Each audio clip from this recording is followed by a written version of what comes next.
है ठान लिया हमने सूरज सा जलना है सपनों को दो परवाज़ अगर उड़ने की तमन्ना है ठान लिया हमने सूरज सा जलना है सपनों को दो परवाज़ अगर उड़ने की तमन्ना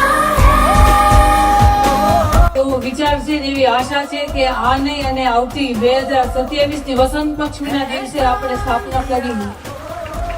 આમ જેમ આપણે અત્યાર સુધીમાં જોઈએ તો જે કાંઈ સંકલ્પ કરો એ ઠાકરના સેવકોએ તરત ઝીલી લીધો છે અને ધાર્યું એના કરતા સવાયું અને ઝડપથી કામ થયું છે ને એવી જ રીતે